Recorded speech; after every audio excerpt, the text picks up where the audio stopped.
Nakarinig ka na ba ng halakhak na kasunod ay iyak ng sanggol sa gitna ng kabubatan?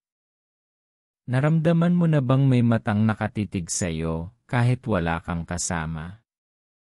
Paano kung ang nilalang na bumabagabag sa iyo sa gabi ay hindi mo lang kaaway, kundi kapalaran mong maging siya? Sa mga ulap na bumabalot sa kabundukan ng Cordillera, may isang alamat na binubulong lang sa gabi. Isang halimaw na hindi isinumpa ngunit isinilang sa pagitan ng dilim at kalikasan. Hindi siya basta aswang. Hindi rin ganap na tikbalang. Siya ang Gariaw. Isang nilalang na lumalabas tuwing kabilugan ng buwan. Naghahasik ng takot at pinipilit burahin ang huling hibla ng kanyang pagkatao. At ngayong gabi, sa gitna ng ulan, kulog at apoy mula sa langit, may isang binatilyong hindi tumakbo, kundi humarap. At ang gubat ay muling magtatala ng bagong alamat. Bago natin simulan ang kwento, huwag kalimutang i-like, share, at mag-subscribe upang suportahan ang channel. Gariaw. Ang gabing umiiyak ang kabundukan ng Cordillera. Sa pinakaliblib na bahagi ng Cordillera, kung saan ang mga ulap ay parang dumadapo sa mga tuktok ng bundok at ang mga kabubatan ay makapal pa rin gaya ng mga panahon bago dumating ang mga dayuhan. May isang bahagi ng kabundukan na hindi pinangangalangalan. May isang nilalang na tinatawag nilang Gariaw. Hindi aswang, hindi tikbalang, kundi isang halimaw na isinumpa ng langit at isinuka ng lupa. Ayon sa matatanda, ang Gariaw ay bunga ng bawal na ugnayan ng isang tikbalang at isang aswang. Ang resulta, isang nilalang na may matipunong katawan ng tao, mahahabang bias ng hayop, at ulo ng isang nakakatakot na kabayo, ang mga matay pulang apoy, ang bungangay puno ng matutulis na ngipin. Ang hininga nito'y amoy dugo. At kapag nagsalita, para kang nilalamon ng halakhak at iyak ng sabay. Kapag narinig mong may tumatawa't umiiyak sa kabubatan sa parehong oras, huwag mong balikan. Dahil ibig sabihin noon, gising na ang Gariaw. Si Ruel, 16 na taong gulang, ay lumaki sa Barangay Bayog, isang bayang napapaligiran ng kagubatan at burol. Sanay na siyang maglakad mag-isa sa gubat. Mag-ipon ng tuyong kahoy, manghuli ng bayawak, o kumuha ng damong gamot para sa lola maring niya. Isang gabi, habang siya'y pauwi galing bundok, napansin niyang kakaiba ang ihip ng hangin. Tumigil ang mga kuliglig. Tumahimik ang mga ibon. At ang amoy ng hangin ay tila may halong asupre. Bigla, narinig niya ang isang halakhak na mahaba, basad, at parang nanggagaling sa bituka ng isang hayop. Sumunod dito ang tunog ng umiiyak na sanggol. Malalim, malabo, masakit sa tenga. Napahinto siya. Pilit niyang iniangat ang flashlight, ngunit ayaw nitong gumana. Sa di kalayuan, mula sa likod ng punong molave, may liwanag na lumulutang. Apoy na berde na umiikot sa iisang lugar na parang may sinasambit na lihim. Unti-unting lumiwanag ang paligid. At doon niya nakita ang nilalang. Nakayuko ito. Malaki. Mabigat ang paghinga. Ang katawan nito'y parang tikbalang may bias ng kabayo, ngunit ang likod ay tila pinutakti ng sugat. Ang mga kamay ay parang sa tao. Ngunit may mahahabang kuko, at ang dibdib nito ay gumagalaw ng hindi normal. Parang may gumagapang sa loob. Pag-angat ng ulo ng nilalang. Si Ruel ay muntik mawalan ng malay. Ulo ito ng isang kabayo. Ngunit hindi ito basta kabayo. Kulubot ang balat nito, parang tuyong balat ng patay na tao. Duguan ang gilagid. At sa bunganga nito'y may makakapal na pangil na para bang sinadyang ipagsama ang mga ngipin ng tigre, buwaya, at tao. Ang mga mata. Wala. Puro puti. At mula sa mga butas ng ilong nito ay lumalabas ang mainit na usok na amoy bulok na karne. Hindi ito gumagalaw ng una. Pero ramdam ni Ruel na tinitingnan siya. Hindi ito nagsalita. Ngunit may nararamdaman siyang matinding presensya na para bang sinisilip ng nilalang ang kanyang pinakatatagong takot. Hindi na siya naghintay pa. Napaatras si Ruel. Halos mapatid sa mga ugat sa lupa at biglang tumakbo. Hindi na siya lumingon.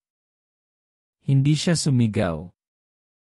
Basta tumakbo siya sa ilalim ng mga tuyong sanga, sa pagitan ng matataas na talahib, sa dilim na unti-unting lumulunok sa kanya. Habang tumatakbo siya, parang may sumasabay na bigat sa hangin. Ramdam niya ang pagyanig ng lupa sa bawat segundo. At sa likuran niya, naririnig niya ang tunog. Yung halakhak muli, mas mabilis, mas malapit, mas mababa. Walang salita. Walang bulong pero sa kanyang puso. Alam niyang pinapanood siya ng isang nilalang na hindi kailanman dapat nakita. Ramdam niya ang unti-unting pagbigat ng hangin sa paligid. Ang bawat hakbang niya ay parang hindi sapat para makalayo. Sa likod niya may mabibigat na yapak na sumusunod. Hindi ordinaryong lakad, kundi pagaspas ng lupa na para bang may tumatakbong mabangis na hayop. Hindi niya kailangang lumingon para malaman na ang garyaw ay sumusunod. Hindi lang ito mabilis. Mabigat ang hakbang. Parang may pakpak na sumusuray sa bawat tibok ng lupa. Naririnig niya ang pagkalas ng mga sanga. Ang pagbagsak ng malalaking dahon mula sa mga puno. At ang halos pumuputok na tunog ng bawat dahon sa ilalim ng mga paa ng halimaw. Pinilit niyang huwag bumagsak. Pinilit niyang huwag sumigaw. Ngunit sa gilid ng kanyang paningin, mula sa pagbalikwas ng kanyang flashlight na pilit niyang sinisilip habang tumatakbo, nasulyapan niya ang nilalang. Mataas ito. Matipuno. Tumatakbo na parang hayop. Ngunit may katawang tuwid ng tao. Ang ulo nitong kabayo ay tila nakapako sa direksyon niya, nakatingin sa kanya, kahit hindi gumagalaw ang leg. Ang mga mata nitong purong pula ay parang tumutusok sa kanyang batok, kahit hindi sila nagkakaharap. Ang bunganga nito ay bahagyang nakanganga at naglalaway. Nanginginig. At sa gitna ng dibdib nito, may nakakakilabot na pagbuka. Isang pangalawang bunganga, mas malaki, mas madilim, at tila may sariling hininga. Hindi na siya nakatiis. Napalakas ang tapak niya sa isang basa at madulas na ugat ng puno. Nadulas siya at tumilapon pababa sa gilid ng bangin. Bumagsak siya sa malamig na tubig ng isang makitid na ilog sa paanan ng burol. Lumulutang siya. Nabubulunan sa tubig. Habol ang hininga at nanginginig sa takot. Nang biglang may humila sa kanya pataas. Isang matandang lalaking kulubot ang mukha. Mahigpit ang hawak at walang sinayang na oras ang matanda. Hinila siya palayo sa tubig. Papasok sa ilalim ng isang lumang dambuhalang ugat ng puno. Habang sa itaas ay naririnig pa rin ang mabibigat na yapak ng halimaw. Tahimik silang nagtago habang dumaan ang anino ng nilalang. Hindi ito tumigil. Hindi ito tumingin. Ngunit ang bigat ng presensya nito ay nanatili sa hangin parang sumpang dumaan, ngunit hindi umalis.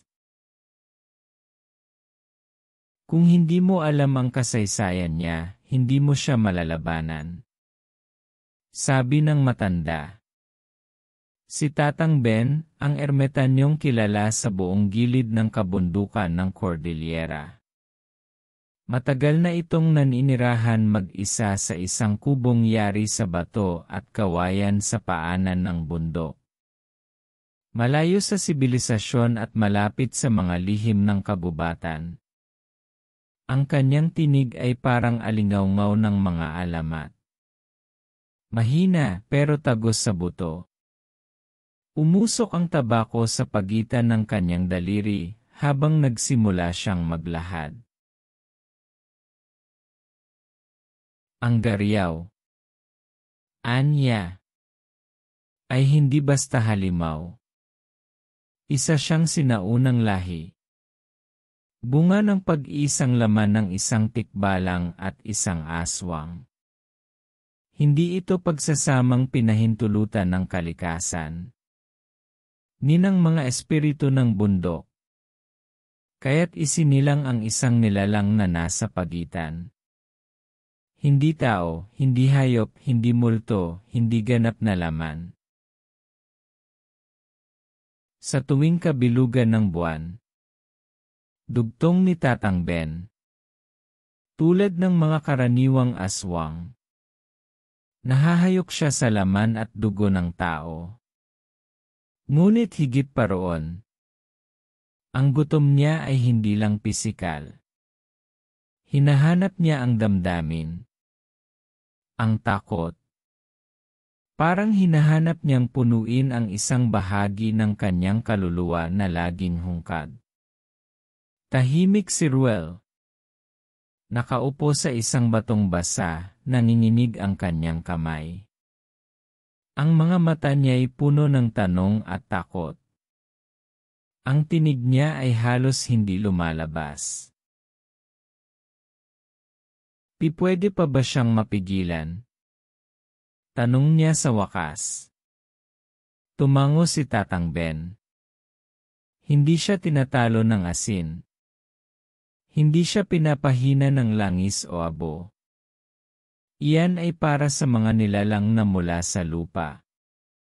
Pero ang Gariaw, sa apoy lang siya natitinag. Ngunit higit sa lahat, dagdag niya habang pinisil ang kanyang tungkod. Kapag tinamaan siya ng unang sinag ng araw, bumabalik siya sa pagiging tao. Napasinghap si Ruel. Nang makaramdam si Ruel ng unti-unting pag-ikot ng hangin sa gubat. Alam niyang malapit na. Kumukulog. Kumukidlat. Ang hangin ay malamig na tila may dalang babala. Tumataas ang balahibo niya habang ang mga ulap ay unti-unting bumibigat at ang unang patak ng ulan ay bumagsak sa lupa. Isa. Dalawa. Hanggang sa biglang bumuhos ang malakas na ulan na parang galit ng mga espiritu. Malapit na siya. Bulong ni Tatang Ben habang inilabas ang kanyang kutsilyong may ukit ng sinaunang baybayin. Ngayong gabi, hindi lang liwanag ang kalaban niya, kundi ang sariling lakas ng kalikasan. Sa gitna ng ulan, lumitaw ang gariyaw mula sa likod ng mga puno. Ang anyo nito'y mas mabagsik kaysa kailanman. Ang mahahabang bias ng kabayo ay lumalagapak sa lupa. At ang mga mata nitong kulay puti ay tila kumikislap sa gitna ng dilim. Walang salita. Walang babala. Tumakbo ito palapit sa kanila na parang bagyo. "Ruel, tumakbo ka!" Sigaw ni Tatang Ben habang sinusubukang harangan ang halimaw. Ngunit hindi tumigil si Ruel dahil sa isang iglap. Isang malakas na kidlat ang tumama sa isang punong saleng sa di kalayuan, at sumiklab ito ng apoy sa kabila ng ulan. Walang pag-aalinlangan. Tumakbo si Ruel patungo sa nasusunog na puno. Pumutol siya ng isang sanga na may nagliliyab pa at ginamit itong sulo. Sa kabila ng ulan, ang apoy ay nabuhay, ito'y mula sa kidlat mismo. Mula sa langit. Muling tumakbo ang gariyaw humahagibis sa ilalim ng ulan. Halos hindi tinatabla ng dilim.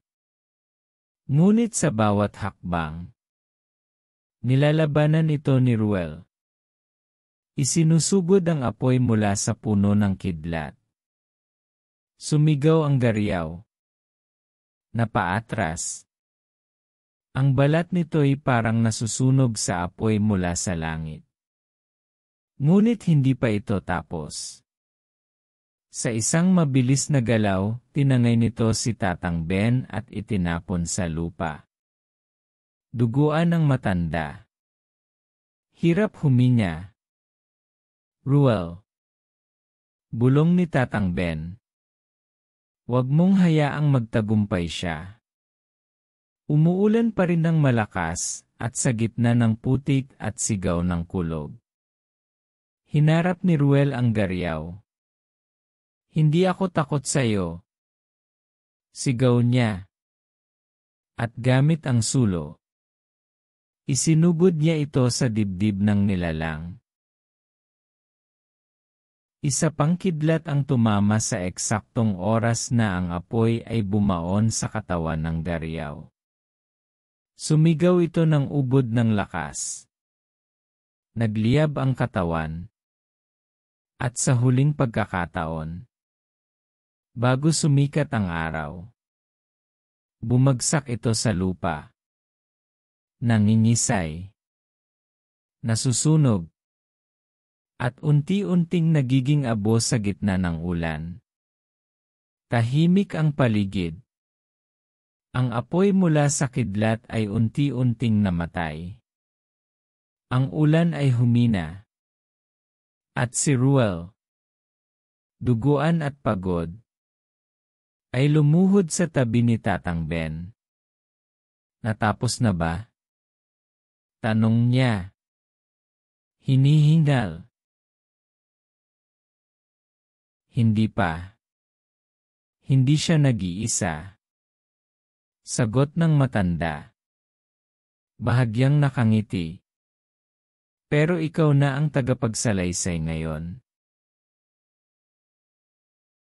Kung nagustuhan niyo ang kwento, huwag kalimutang i-like, share, at mag-subscribe sa aking channel. Malaking bagay ang inyong suporta. Gusto ko ring marinig ang inyong opinyon. Mangyaring mag-iwan ng komento sa ibaba.